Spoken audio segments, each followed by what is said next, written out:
जय हिंद। आज हम इस वीडियो में देखेंगे भारत का भूगोल। तो इस वीडियो में हम देखने वाले हैं भारत की स्थिति एवं विस्तार से संबंधित जितने भी ऑब्जेक्टिव प्रश्न बनते हैं उनको कवर करेंगे। ठीक है, तो यह जो है तीसरा वीडियो है। इससे पहले के दो वीडियो अगर आपने अभी तक नहीं देखा है तो जाकर देख लीजिए, डिस्क्रिप्शन में लिंक दिया गया है। चलिए बढ़ते हैं आगे की ओर, और आगे बढ़ने से पहले प्लीज़ चैनल को जरूर से जरूर सब्सक्राइब कर ले और बेल आइकन को भी जरूर दबा दे ताकि हर वीडियो की नोटिफिकेशन आप तक आसानी से पहुंच सके। पहला क्वेश्चन है, भारत और पाकिस्तान के बीच अंतर्राष्ट्रीय सीमा किसके द्वारा सीमांकित की गई? यानी कि भारत और पाकिस्तान के बीच में जो अंतर्राष्ट्रीय सीमा है वो किसके द्वारा निर्धारित की गई, दर्शाई गई? ठीक है, तो इसका सही उत्तर हो जाएगा ऑप्शन नंबर सी, यानी कि रेड क्लिफ लाइन द्वारा। ठीक है, तो रेड क्लिफ लाइन के बारे में भी थोड़ी जानते हैं। रेड क्लिफ जो रेखा है, रेड क्लिफ रेखा, वो 17 अगस्त 1947 को, यानी कि 17 अगस्त 1947 को जो है भारत विभाजन के बाद भारत और पाकिस्तान के बीच सीमा बन गई। ठीक है, और सर सिरिल रेडक्लिफ की अध्यक्षता में सीमा आयोग द्वारा जो है रेखा का निर्धारण किया गया। बढ़ते हैं अगले क्वेश्चन की ओर। अगला क्वेश्चन है, भारत के सुदूर पूर्व में कौन सा देश भारत के साथ सर्वाधिक लंबी अंतर्राष्ट्रीय सीमा बनाता है? भारत के सुदूर पूर्व में कौन सा देश भारत के साथ सर्वाधिक लंबी अंतर्राष्ट्रीय सीमा बनाता है? तो इसका सही उत्तर हो जाएगा ऑप्शन नंबर बी, यानी कि म्यांमार। भारत के सुदूर उत्तरी पूर्व कोने पर जो है उत्तरी पूर्वी त्रिसंधि है, जहां पर भारत, चीन तथा म्यांमार की सीमाएं आपस में मिलती है। इस बात को आप याद रखिएगा। अगला देखते हैं, तीसरा क्वेश्चन है, भारत एवं चीन के बीच सीमा निर्धारित करने वाली मैकमोहन रेखा निम्नलिखित में से किस प्रदेश के उत्तरी सीमा पर खींची गई है? भारत एवं चीन के बीच में जो सीमा निर्धारित करने वाली जो मैकमोहन रेखा है वो निम्नलिखित में से किस प्रदेश के उत्तरी सीमा पर खींची गई है?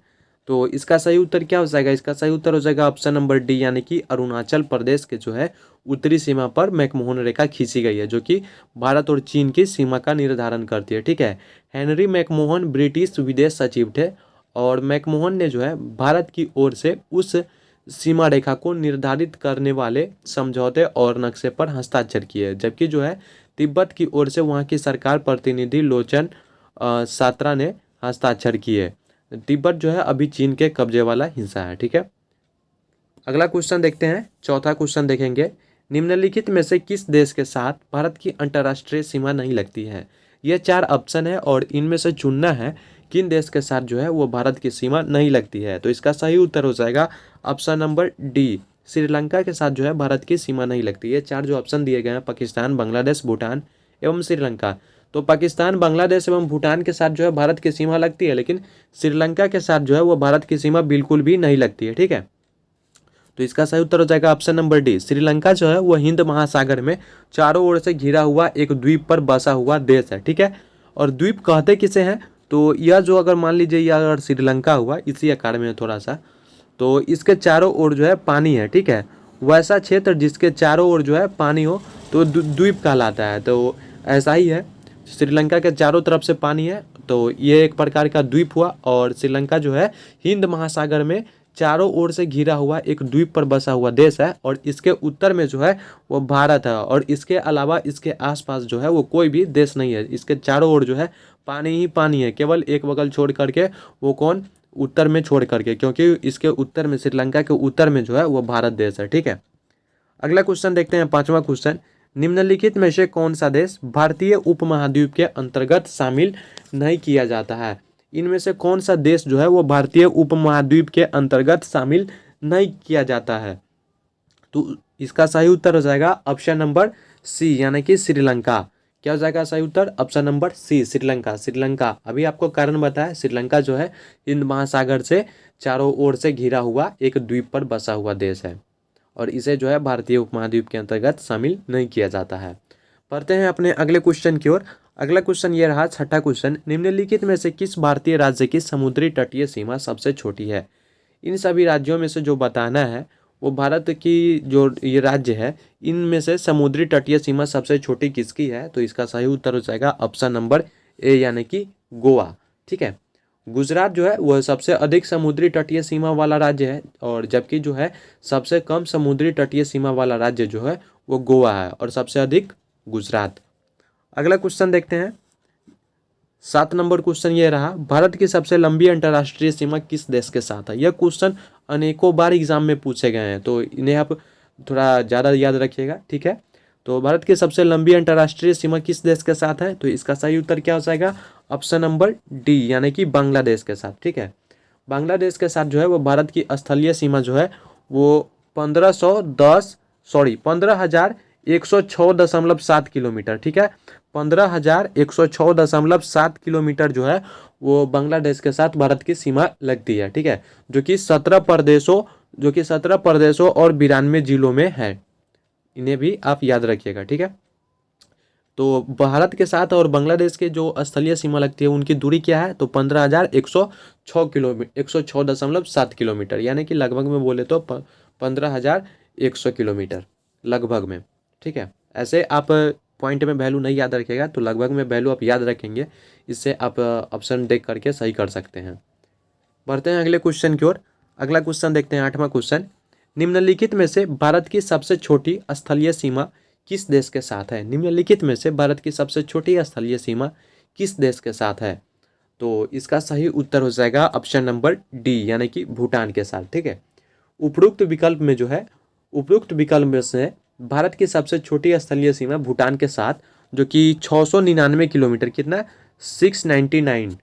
699 किलोमीटर है। और भूटान ने जो है, भूटान ने कुल 4 भारतीय राज्यों की सीमा लगती है। भूटान से जो है वो कुल कितने भारतीय राज्यों की सीमा लगती है? तो 4 राज्य ऐसे हैं जो भूटान से अपनी सीमा को साझा करते हैं। और जो स्थलीय सीमा की लंबाई है वो भूटान के साथ कितना किलोमीटर है? तो 699 किलोमीटर, यानी कि लगभग में 700 किलोमीटर। अगले क्वेश्चन की ओर चलते हैं। 9 नंबर क्वेश्चन ये रहा, भारत को निम्नलिखित भौतिक पदार्थों में विभाजित किया जा सकता है। तो इसका सही उत्तर क्या हो जाएगा? इसका सही उत्तर हो जाएगा ऑप्शन नंबर डी, यानी कि उत्तरी पर्वतीय प्रदेश, वृहत मैदानी प्रदेश, दक्षिणी प्रायद्वीपीय प्रदेश तथा सागर तटीय, इन सभी में जो है वो भौतिक प्रदेशों में जो है विभाजित किया जा सकता है भारत को, ठीक है। अगला क्वेश्चन देखते हैं, 10 नंबर क्वेश्चन ये रहा, भारत का कौन सा भू आकृतिक विभाग प्राचीनतम है? भारत का कौन सा भू आकृतिक विभाग प्राचीनतम है? प्राचीनतम यानी कि बहुत पुराना, सबसे पुराना है, ठीक है।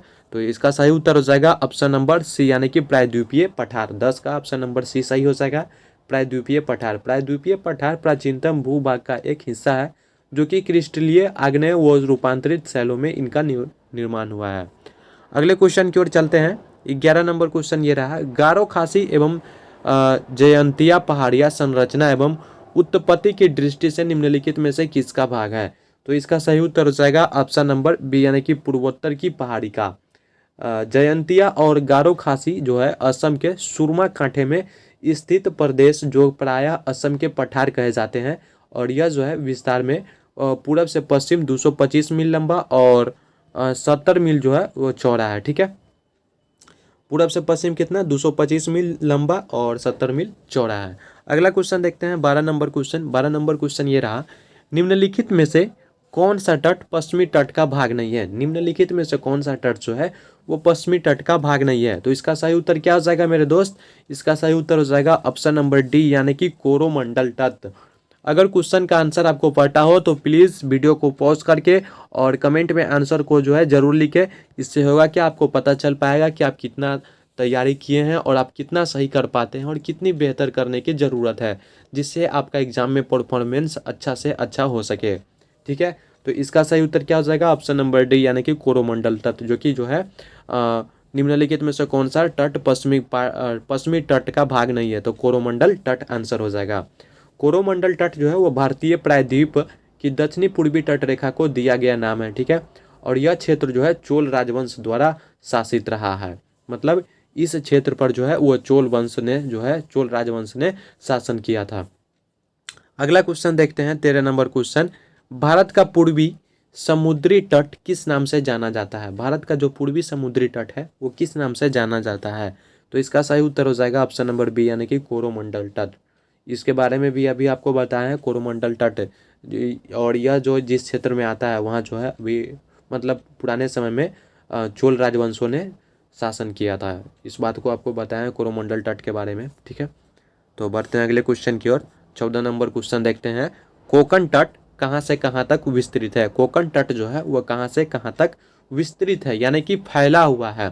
तो इसका सही उत्तर हो जाएगा ऑप्शन नंबर सी, यानी कि गोवा से लेके दमन तक। कोकण तटीय मैदान जो है उत्तर में जो है दमन तथा दक्षिण में गोवा के बीच में पश्चिम तटीय मैदान है। ठीक है, बढ़ते हैं अगले क्वेश्चन की ओर। अपना अगला क्वेश्चन देखते हैं 15 नंबर। लक्षद्वीपीय समूह के द्वीपों की उत्पत्ति निम्नलिखित में से किस प्रकार हुई है। लक्षद्वीपीय समूह जो है वह द्वीपों की उत्पत्ति निम्नलिखित में से किस प्रकार हुई है। तो इसका सही उत्तर हो जाएगा ऑप्शन नंबर सी। क्या हो जाएगा, ऑप्शन नंबर सी, यानी कि प्रवाल उत्पत्ति से।